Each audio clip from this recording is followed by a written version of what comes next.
Throw away 7 snakes from your life and you have to include 7 ladders. इतना ही करना है आपको। तो पहला डायग्नोसिस का सांप, ये बड़ा ही भयंकर सांप है।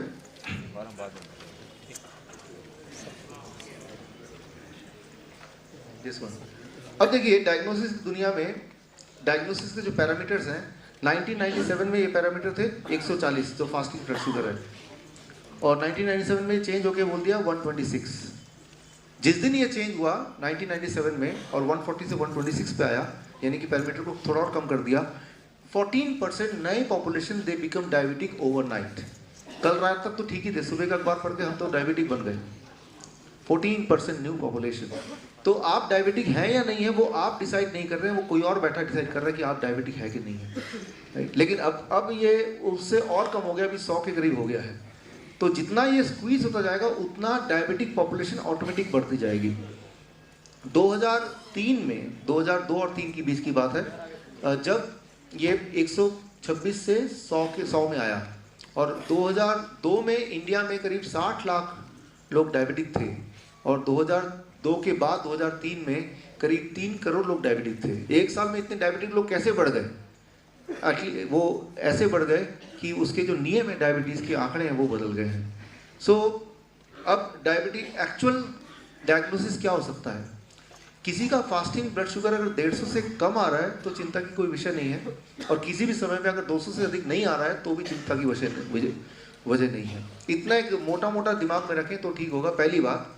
दूसरी बात ये कि जो ग्लूकोमीटर है वो अपने आप में ही एक क्वेश्चनेबल यंत्र है, राइट। वो एक्यूरेट देगी ऐसा ज़रूरी नहीं है, 20% इधर उधर होता है, राइट। और उसको तो छोड़िए, जो लैब में टेस्ट कराते हैं, लैब टेस्ट में जो सैंपल लेके जाते हैं, राइट, वो सैंपल 20 मिनट के अंदर चेक करना होता है। 20 मिनट के अंदर चेक नहीं करेंगे तो वो शुगर जो है वो घुल जाएगा, गायब हो जाएगा, राइट। तो 20 मिनट के अंदर चेक होता है, ये भी एक क्वेश्चनेबल चीज़ है, राइट। तो असली डायग्नोसिस क्या होगी?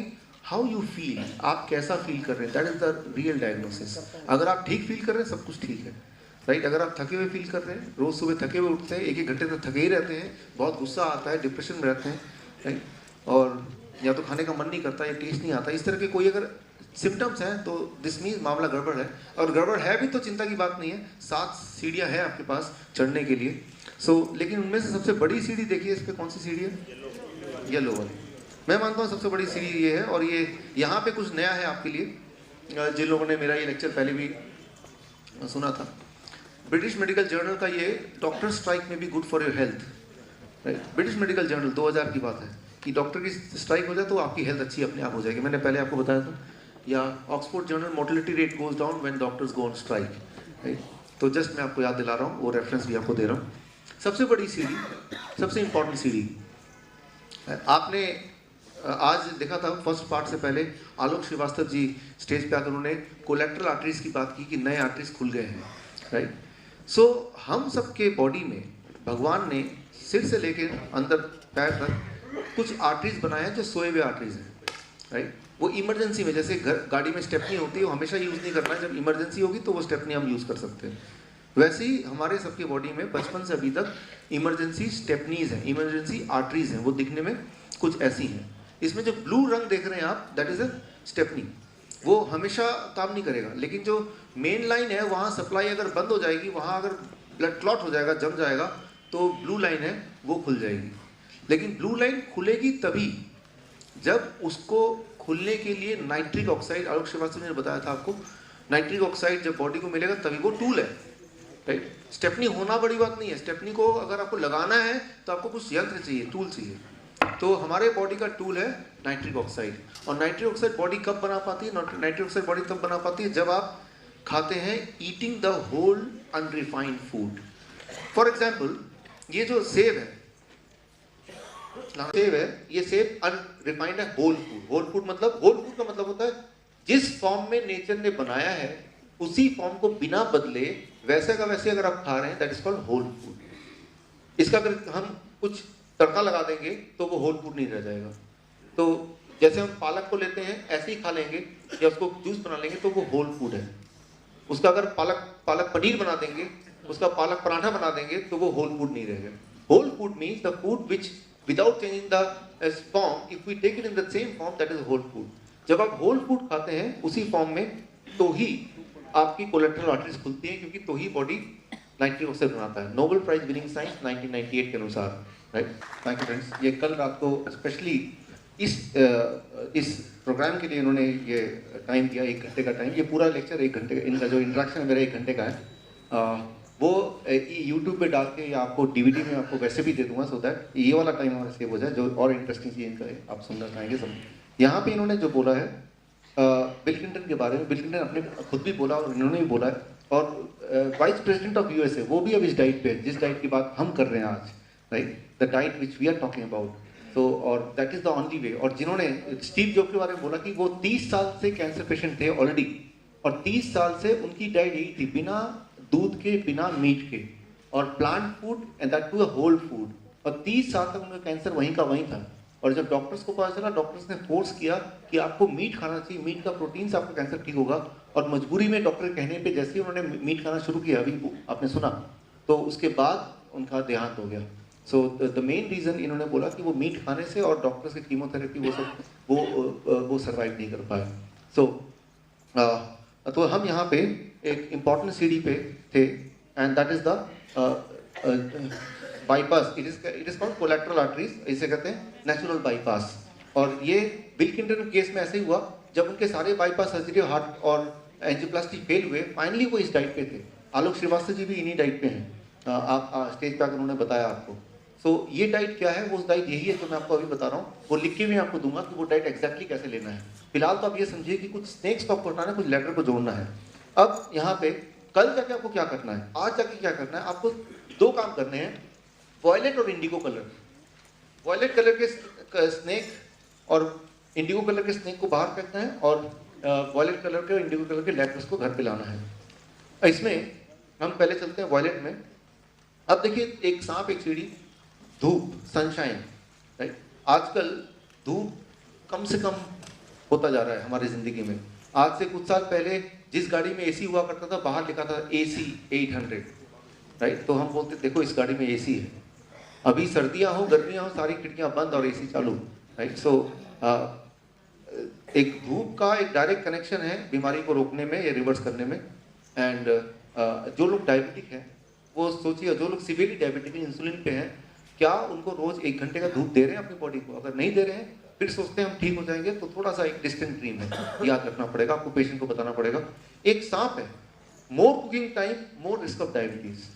इस सांप को ध्यान से समझिए। आप ऐसा कीजिए, घर जाके जितने सिलेंडर आपके घर में आती हैं उनको आधा कर दीजिए। अगर आप 4 सिलेंडर महीने में यूज करते हैं, आप कोशिश कीजिए 2 सिलेंडर में काम चल जाए। अगर आधा आपने सिलेंडर कम कर दिया, आपकी गोलियां आधी हो जाएंगी। कैसे आधा करना है वो आप सोचिए, करना आधे है। आप देखते हैं कि कई सारी जगह मैं देखता हूँ, थैंक यू फ्रेंड, लेडीज घर में वो किचन में घुसी रहती हैं, पकाती रहती हैं। किचन में लेडीज का क्या काम? जाओ क्विकली आ जाओ भाई, ऐसा भी क्या कर रहे हो? आप किसी भी कीमत में नेचर से ज्यादा अच्छा कुक नहीं कर सकते। अगर आप सोचते हैं नेचर ने जो बनाया मैं उसको कुक करके और बेहतर बना दूंगी, वो कभी हो नहीं सकता। You cannot be a better cook than the nature, right. Even एक मान लो आप करेला खाते हैं, सोचते हैं खाने में अच्छा नहीं। मैं आपको चैलेंज करता हूँ, पहले दिन, दूसरे दिन, तीसरे दिन, चौथे दिन, 5वें, 6ठे, 7वें दिन वो करेला आपको स्वाद आने लगेगा। पहले दिन नहीं आएगा, 7वें दिन आएगा। लेकिन करेला कच्चा कच्चा कच्चा करेला, राइट, खाया किसी ने? देखिए, ग्रेट ग्रेट, थैंक यू। सो अब ये वीडियो चल रहा है, 1 मिनट। ये एक वीडियो है, कोई भी सब्जी लीजिए, कोई भी फल लीजिए, उसका जूस निकालिए, उसी वक्त माइक्रोस्कोप के अंदर डाल देंगे तो वो कैसे दिखेगा अंदर से। कोई भी वेजिटेबल और फ्रूट्स, उसको अगर माइक्रोस्कोप के अंदर डाल देंगे, उसका जूस निकाल के तभी का तभी, हाउ इट लुक लाइक, ये इस तरह से दिखेगा। आप देख रहे हैं इसको, राइट। अब सोचिए, एक पैक्ड जूस होगा या कोई भी वेजिटेबल जो पका दिया आपने, उसका अंदर जो माइक्रो है, क्या वो जिंदा होंगे इस तरह से? नहीं होंगे। ये जो है, these are the oxygen carrier, right. And ये जो आप देख रहे हैं लाइफ फोर्स है, जो हमारे अंदर की पाइलोरी बैक्टीरिया, आपको याद है, उससे ये इंटरेक्ट करती है, उससे तालमेल बनाती है कि आगे का सफर कैसे तय करना है। लेकिन ये इन जनाब को तो आपने उठा के जला ही डाला, ये तो है ही नहीं, तो पाइलोरी बैक्टीरिया बात किससे करेगा, राइट। सो यहाँ पे दूसरा जो कलर है, ये है जो सांप है, दूध का सांप। दूध का सांप दैट हैपेंस, इससे बीटा सेल डेथ होता है। दूध, हर एक के केस में नहीं, लेकिन ज़्यादातर केसेस में दूध से बीटा सेल कौन है, वो worker of the pancreas, insulin. अब कई बार क्या होता है, कुछ लोगों के लिए दूध का जो प्रोटीन है वो डायरेक्टली इंटेस्टाइन में चला जाता है बिना ब्रेक पे, स्मॉल पीसेस में ब्रेक पे, और प्रोटीन जब तक ब्रेक होकर अमीनो एसिड ना बने तब तक बॉडी उसको इस्तेमाल नहीं कर सकती, राइट। एक चेन है, वो चेन को कहते हैं प्रोटीन, उस चेन को अलग अलग पार्ट में काट देंगे, उसको कहेंगे अमीनो एसिड, तब बॉडी उसको इस्तेमाल करने लायक हो जाएगा वो। लेकिन दूध का चेन कभी कभी बिना टूटे भी ब्लड स्ट्रीम में चला जाता है, और तब बॉडी को ऐसे सोल्जर पैदा करने पड़ते हैं जो कि उस चेन को खत्म करे, बॉडी से बाहर निकाले। और दूध का जो प्रोटीन का चेन है उसका नंबर है 17। बाई चांस हमारे बीटा सेल का जो प्रोटीन का चेन है उसका नंबर भी है 17। तो कई बार हमारे बॉडी के सोल्जर जो दूध के चेन को मारने के लिए बने थे, वो गलती से बीटा सेल का जो प्रोटीन है उसको भी दूध वाला प्रोटीन समझ के उसको मारने लगते हैं। इसे कहते हैं ऑटो इम्यून डिजीज, मतलब हमारी बॉडी के सोल्जर हमारे बॉडी को ही मार रहे हैं, राइट। सो मैंने देखा है, आप देखिए एज ए डायबिटिक एजुकेटर, कोई भी डायबिटीज वाला पेशेंट को अगर दूध छुड़ा दें, बस बाकी ना छुड़ाएं, वैसे का वैसे सब कुछ, दूध छुड़ाते ही उसको काफी आराम मिल जाता है, सिर्फ एक चीज से, सिर्फ एक चीज से, राइट। सो ये एक सांप को निकालना आसान है आपके लिए, राइट। हालांकि हजम करना थोड़ा मुश्किल है कि भाई दूध तो पूरी जिंदगी भर हमने पिया है, राइट, लेकिन सच्चाई तो यही है। सीडी देखिए, कोकोनट वाटर, हमारे जब भी कोई बीमारी होती है तो मिनरल की जो बैलेंस है, including calcium, potassium, magnesium, cobalt, ये बिगड़ जाता है। कितना बिगड़ा ये दुनिया में कोई नहीं जानता, वो तो आपके अंदर का जो लीवर है वही जानता है। सिंपल मिनरल वाटर है कोकोनट वाटर, राइट। तो दिन में 2 बार 3 बार कोकोनट वाटर पीजिए। अब मेरे पास किडनी पेशेंट आते हैं, कितने किडनी पेशेंट आते हैं, और जैसे ही वो कोकोनट डाइट पे रहते हैं, coconut water and coconut diet पे, वो उनका किडनी क्विकली काम करता है। लेकिन उनका एक शर्त होती है, थैंक यू सर, एक शर्त मैं रखता हूँ कि ये डॉक्टर को मत बताना, क्योंकि कोई भी किडनी पेशेंट है डॉक्टर के पास जाता है, सबसे पहले वो बोलता है कुछ भी खा सकते हैं बस कोकोनट वाटर मत पीना, राइट। तो वो डॉक्टर को डर है कहीं पेशेंट ठीक ही ना हो जाए। सो ये एक सीढ़ी है। अगले पे आते हैं। ये तो आपको बताया 60% of world heart disease patient are Indian, लेकिन इस फिगर को 60% से कम करना है तो ये एक सांप को घर से निकालना पड़ेगा, animal fat and oil. Quickly मैं आपको समझाता हूँ। देखिए, फैट हमारी बॉडी के हर सेल की मेम्ब्रेन में होता है, फैट हमारे लिए ज़रूरी है, राइट। लेकिन फैट 2 तरह से आता है। जो हम खाते हैं एनिमल फूड, उससे फैट आता है, दूध उससे आता है, और जो हम वेजिटेबल फ्रूट खाते हैं उससे भी फैट आता है। फैट का चाहे एनिमल से आए, मिल्क से आए, फ्रूट से आए, वेजिटेबल से आए, केमिकल स्ट्रक्चर सबका सेम है, केमिकली वो सेम दिखेंगे, फंक्शनल स्ट्रक्चर सबका डिफरेंट है। और फंक्शनल स्ट्रक्चर जो है वो हमारी बायोलॉजी में, मेडिसिन में नहीं पढ़ाई जाती है, राइट। तो फंक्शनल स्ट्रक्चर क्या है वो क्विकली मैं आपको समझाऊं। अब देखिए, ये मान लीजिए वेजिटेबल का फैट है। वेजिटेबल का फैट कैसा होता है, वो ऐसा होता है टेढ़ा में, फंक्शनल स्ट्रक्चर बता रहा हूँ। और एनिमल का फैट है बिल्कुल सीधा। अब जब फैटी एसिड जब ब्लड स्ट्रीम में फ्लो करता है तो जो सीधे वाला है वो जल्दी जल्दी जम सकता है या टेढ़ा मेढ़ा वाला जमेगा? सीधे वाला जमेगा, राइट। अगर आपको बोले इसको पाइल अप करना है तो सीधे वाले को आप आराम से पाइल अप कर सकते हैं, राइट। सो ये स्ट्रक्चरल डिफरेंस की वजह से जो एनिमल फैट है उसके जमने की, उसकी कोलेस्ट्रॉल बनने की टेंडेंसी ज़्यादा होती है। In any case animal fat में ही कोलेस्ट्रॉल होता है, प्लांट फैट में कोलेस्ट्रॉल नहीं होता, बाकी तो बॉडी खुद बनाती है, राइट। सो अगर हार्ट डिजीज को उठा के बाहर फेंकना है तो एनिमल फैट एंड ऑयल, इसको उठा के बाहर फेंकना ही पड़ेगा, राइट। और पूरे दुनिया में अगर हार्ट डिजीज सबसे ज़्यादा इंडिया में है, उसका एक सबसे बड़ा कारण पूरे दुनिया में, याद दिलाता हूँ, मैं सोल्जर की बात कर रहा था, एक करके सोल्जर आएंगे या खूब सारे सोल्जर आएंगे, याद आ रहा है? यस। जो कार्बोहाइड्रेट प्लांट से होता है, यानी कि जो फल सब्जी खाते हैं उसका जो कार्बोहाइड्रेट बॉडी में जाता है वो एक एक सोल्जर वाला है, और जो एनिमल से आता है वो एक साथ वाला है, तो वो ज़्यादा अटैक करता है, वो ज़्यादा लीवर डैमेज करता है, वो ज़्यादा किडनी डैमेज करता है। तो क्योंकि कार्बोहाइड्रेट फ्रॉम प्लांट वो एक एक करके आ रहा है, धीरे धीरे आ रहा है, पायलोरी वॉल्व उसको कंट्रोल कर पा रही है, वो एक साथ ब्लड स्ट्रीम में नहीं जा रही है, रेगुलेट होते हुए जा रही है, तो ब्लड शुगर बहुत ज़्यादा नहीं बढ़ सकता किसी का, राइट। वो नॉर्मलाइज ही रहेगा, बहुत ज़्यादा नहीं बढ़ेगा। जबकि एनिमल फूड से, जैसे अंडा है, जैसे दूध है, राइट, तो वो एक साथ अटैक करने वाला टेंडेंसी उसमें होती है। So that is this stands for example मैं कहता हूँ VIP, very important person, DIP, disciplined and intelligent person। तो हम सब disciplined intelligent person हैं। जैसी लाल बत्ती देखी रुक गए, फिर ग्रीन देखा तो देखा आगे पीछे, तब निकाला गाड़ी, तो प्लांट का जो कार्बोहाइड्रेट जब बॉडी में जाता है तो वो रुकता है, वो पाइलोरी बैक्टीरिया से पूछता है आगे बढ़ूं या अभी रुकूं यहाँ पे, फिर लिवर इंडिकेशन देता है हाँ पे ब्लड ग्लूकोज कम हो गया अब जाओ, तो उसका शुगर नहीं बढ़ सकता। लेकिन जो वीआईपी डाइट है, जैसे इंडस्ट्रियलिस्ट फूड है, मैंने आपको पत्थर दिखाए थे राइट, सफेद पत्थर काला पत्थर, वो वीआईपी की तरह काम करते हैं, सारे बैरियर को तोड़ते हुए निकल जाते हैं। So that we have to understand. अब देखिए यहाँ पे एक सीढ़ी है, plant protein from plant improves the insulin sensitivity. अभी एक सवाल आया था कि प्रोटीन कहाँ से लें, क्या प्रोटीन के कुछ कैप्सूल्स हैं, कुछ प्रोटीन पाउडर होते हैं जो जिम वाले लेते हैं राइट, क्या हमें लेना चाहिए? अब देखिए सारे प्रोटीन एक जैसे नहीं होते, प्रोटीन अलग अलग तरह से काम करते हैं।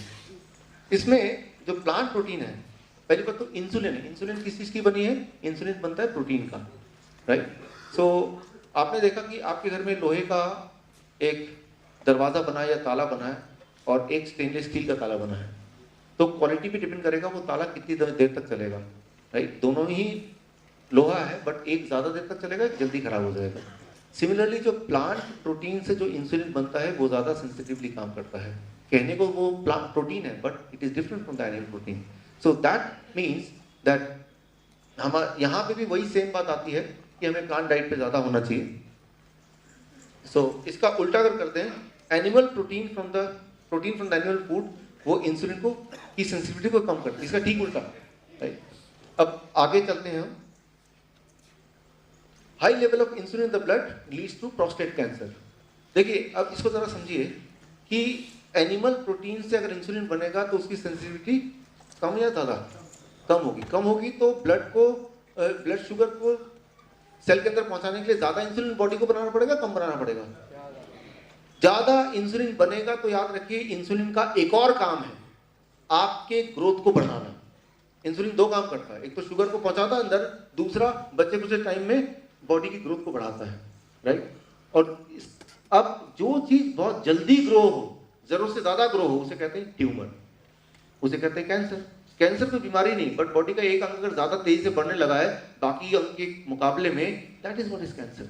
वो होता है जब इंसुलिन की मात्रा बॉडी जरूरत से ज्यादा बना रही है या किसी वजह से बॉडी में इंसुलिन की सेक्रेशन ज्यादा हो रही है, या ज्यादा सर्कुलेशन हो रही है।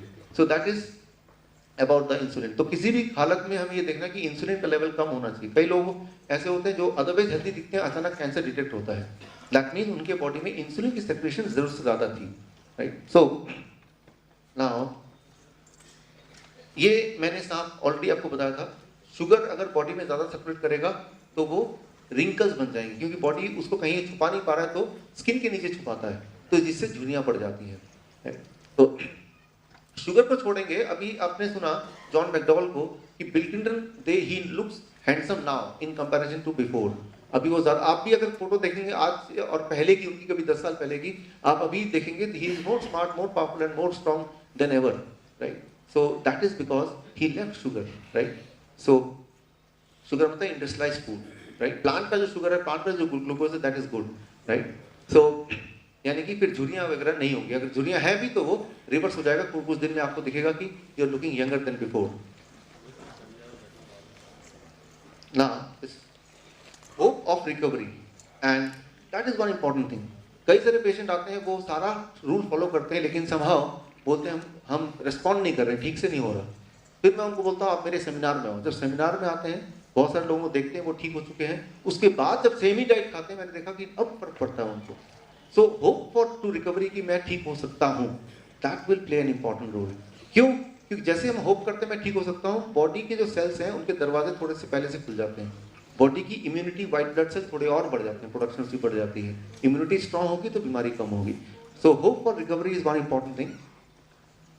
अब ये है हेल्पिंग अदर्स, सबसे इंपॉर्टेंट सीढ़ी मुझे लगता है, and that leads to long life. दूसरों की मदद करने से आपकी आयु बढ़ सकती है। ये सुनने बड़ा अजीब लग रहा है या स्पिरिचुअल लग रहा है, लेकिन इसके पीछे कुछ साइंटिफिक लॉजिक है। मेरा काम है दुनिया में घूमना, अलग अलग जो नए रिसर्च को कलेक्ट करना, और मैं एशिया बुक ऑफ रिकॉर्ड्स का चीफ एडिटर भी हूँ, आप में से कुछ लोगों को पता होगा। कुछ समय पहले दुनिया की सबसे ओल्डेस्ट लिविंग लेडी 1000 जिले में रहती हैं, उनके पास जाने का मौका मिला और उनको अवार्ड देने का मौका मिला। Can you guess what is the age? इनका एज है 121 ईयर्स, 1 से 121 साल। इनको मैंने थैंक यू। मेरा मन था कि इनको भी स्काइप पे लाऊं, लेकिन अगली बार ज़रूर 15 मार्च को जब दोबारा मिलेंगे तब मैं इनको बोलूँगा कि आप स्काइप पे आके थोड़ा हमसे चैट कीजिए। जब इनसे मैं मिलने गया तो मुझे लगा कि बहुत बूढ़ी होंगी तो उन्हें डिस्टर्ब फील होगा कि पता नहीं कौन आगे क्या पूछ रहा है, वो भी भाषा भी समझ नहीं आ रही। लेकिन मैं ताज्जुब हुआ कि वो पहले से तैयार थी, बाहर से कोई मिलने आने वाला है। इससे पहले कि मैं कुछ पूछता 15 मिनट तो मुझे बोलने ही नहीं दिया। आप कहाँ से हैं, कितना दूर है, जहाज हवाई जहाज में खाना मिलता है क्या, क्या खाना मिला, बच्चे का नाम क्या है, राइट। तो यहाँ से इंडिया जाना तो कितना समय लगेगा। तो ऑल दोस्त आई मीन कि उनका इंटरेस्ट आज भी उतना ही है सब चीज़ों में जितना कि हमारा और आपका इंटरेस्ट है आज, राइट। सो उनसे मैंने पूछा, आप बताइए कि इतने लंबी आयु किसी को जीना है तो what is the most important thing. So then she gave the answer, helping others, right. So दूसरे की मदद करो। तो ये सीढ़ी मैंने उनसे इंस्पायर होकर ये सीढ़ी मैंने इसमें डाली है, और मुझे भी लगता है कि logically scientifically it plays an important role. So आपको सिर्फ इतना करना है कि ये 7 सीढ़ियों को चढ़ना है, 7 सांपों को बाहर निकालने की कोशिश करनी है। तो उसके लिए क्या करना पड़ेगा एग्जैक्टली, अब स्टेप बाय स्टेप क्या करना पड़ेगा। कल जाए तो पहला सुबह उठ के क्या खा लें हम, तो पहला week, first week diet. First week क्या करना है, कल सुबह से क्या करना है। अगर आपके पास कोई डायबिटिक पेशेंट आता है, या आप में से कोई डायबिटिक है या हार्ट डिजीज है, हार्ट रिलेटेड कोई डिजीज है, हाई कोलेस्ट्रॉल है, हाई बीपी है, स्टेंट लगने वाले हैं या लग गए हैं, दोबारा नहीं लगे, ब्रेकफास्ट, पहले हफ्ते का ब्रेकफास्ट 500 से 700 ग्राम फ्रूट ब्रेकफास्ट, 3-4 तरह के fruit, mainly citrus fruit, Apple, अनार, गुआवा, पपाया, किसी भी 3 तरह का फ्रूट लीजिए जो सिट्रस नेचर का हो, ज़्यादा अच्छा, और वो 500-700 ग्राम। जब आप 400 ग्राम खाएंगे ना पेट भर जाएगा, आधे घंटे में और भूख लगेगी, फिर 100 ग्राम, फिर 100 ग्राम, भूख लगने से पहले खाना है, राइट। ये हो गया ब्रेकफास्ट। लंच में 2 पार्ट में लंच, देखिए 2 प्लेट रखने हैं, अब से 1 प्लेट कीजिए, 2 प्लेट, प्लेट 1, प्लेट 2। प्लेट 1 में करीब 400 से 500 ग्राम वेजिटेबल्स, राइट, या तो रॉ वेजिटेबल या जैसे आपने अभी खाया स्टीम्ड या थोड़ा बहुत बॉइल्ड वेजिटेबल। प्लेट 1 400 से 500 ग्राम, कम नहीं, थोड़ा सा नहीं, 2 कीड़े के टुकड़े ऐसे नहीं। पहले आपको वो खाना है, पहले, जब ये पहले खाएंगे ये लिवर में जाएगा, when it will go to liver, liver signal दे देगा पेनक्रियास में, सारे लोग तैयार रहेंगे, एनफ इंसुलिन सर्कुलेट करेगा, और तब तक 500 ग्राम खाते आपका पेट 70% भर चुका होगा। बाकी जो 30% पेट जो बचा है, खाने की जो भूख है, उसके लिए प्लेट नंबर 2, प्लेट नंबर 2 में वही वाला खाना रखिए जो अभी तक आप खाते आए हैं, घर में जो खाना बना है, जो आपके बाकी लोग खा रहे हैं वही खा लीजिए, लेकिन वो ज़्यादा नहीं खा पाएंगे क्योंकि प्लेट 1 से आपका पेट 60-70% भर चुका है। डिनर में भी यही वाला नियम फॉलो करना है, जब भी हमें खाना खाना है, लंच या डिनर, तो प्लेट 1, प्लेट 2। प्लेट 1 में rainbow colour vegetable, rainbow colour vegetable means हर वेजिटेबल में there is a pigment, outer layer. ये आउटर लेयर क्या करता है, अब देखिए ये हमने काट के रखा था ना, ये क्या हो गया, oxidation. Oxidation means free radical पैदा हो गए। वो फ्री रेडिकल पूरे बॉडी में जब ट्रेवल करेंगे तो बॉडी में घाव करते हैं, घाव करते रहते हैं। उसको मारने का काम किसका है, ये बाहर का लेयर। अब देखिए इसमें बाहर का लेयर है ना, तो इसमें ऑक्सीडेशन नहीं हो सकता। तो जब खाएंगे ये छिलका भी खाएंगे, वो रंग बिरंगा कलर खाएंगे, येलो कलर के फ्रूट्स वेजिटेबल आते हैं, ग्रीन कलर के आते हैं, लाल कलर का जैसे चुकंदर है, टमाटर है, वो multi colour that plays an important role. कुदरत ने शायद कलर इसीलिए डाला है इसमें। सो ये week 1 diet, right. it should be raw or partially steamed, raw, boiled, जैसे आज आपने खाया, राइट। एंड हुंजा टी आपने, आप स्नैक्स में आपने हुंजा टी मिला होगा, ये हुंजा टी है। हुंजा टी की रेसिपी हम आपको ईमेल कर देंगे, राइट। आपको अंदाजा भी हो गया होगा, उसको इसका वीडियो तो आपको मिल ही जाएगा, तो आप वहां से देख सकते हैं। This is a week 1 diet. मैंने देखा है ऐसे पेशेंट जो पिछले 7 साल से डायबिटिक है या 5 साल से डायबिटिक है, ये वीक 1 डाइट फॉलो करने से ही पहले हफ्ते के अंदर ही उनका 60-70% उनकी तो दवा छूट जाती है, छूट ही जाती है, पक्का ही छूट जाएगी, right. So but that is week 1 diet. Now week 2 diet, 1 हफ्ता हो गया, आपके पास दोबारा वो पेशेंट आता है या आप खुद ही पेशेंट हैं, तो दूसरे हफ्ते क्या करना है। दूसरे हफ्ते का first thing in the morning 10 तुलसी के पत्ते और थोड़ा सा अदरक, 1 नाखून बराबर, राइट, उसको मुंह में रख के चबाना है। कुछ लोग बोलते हैं चबाने से तुलसी नहीं चबाना चाहिए, तो आप कूट लीजिए अगर आपको ऐसा कुछ शक है, और मुंह में जीभ में रखिए, 3-4 मिनट रखिए, उसका रस बॉडी में जाएगा, दैट इज इंपॉर्टेंट। वो सिग्नल दे रहा है, वो सीधा पेनक्रियास सिग्नल देगा, बीटा से समझ जाएगा भाई अब खाना आने वाला है, वो कुछ नहीं काम करेगा अपना, राइट। तो पहली चीज।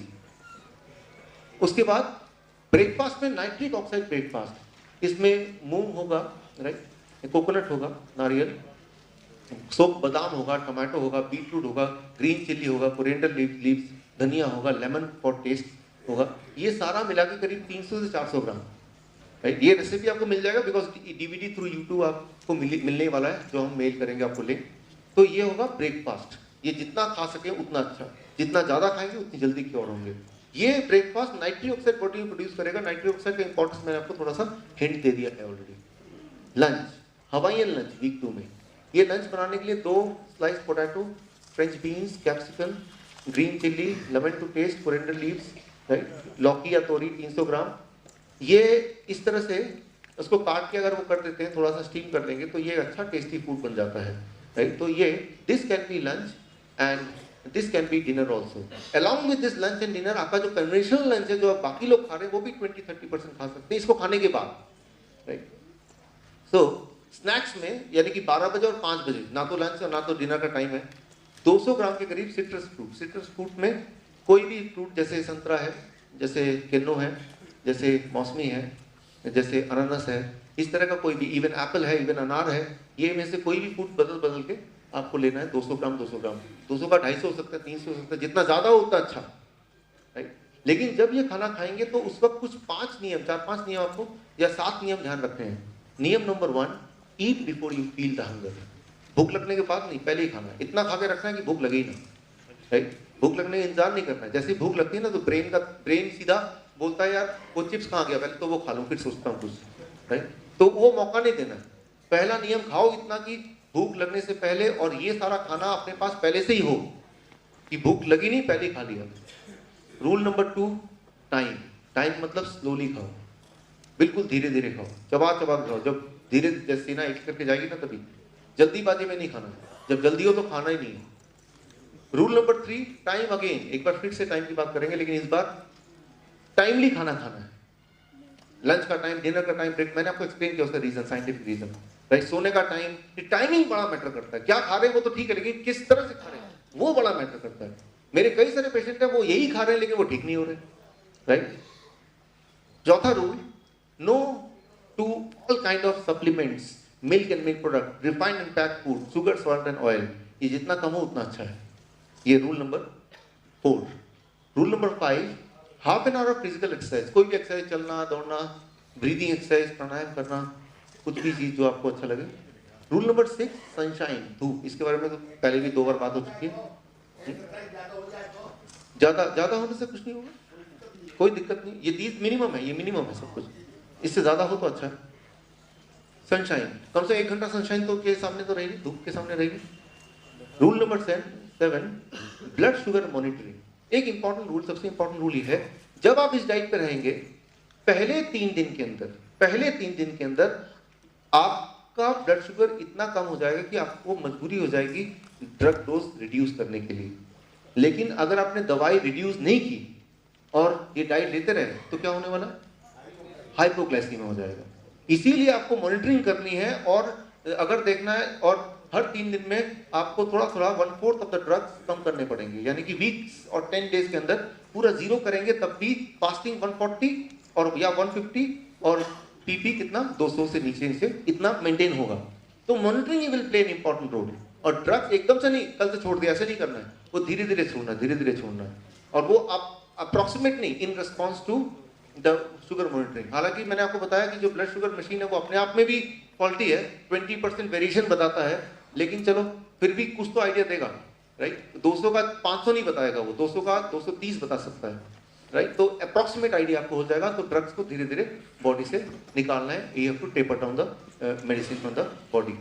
अगर आपको वीडियो थोड़ा सा भी यूजफुल लगा हो तो subscribe to my channel, hit the bell icon, like the video and do comment. Thank you.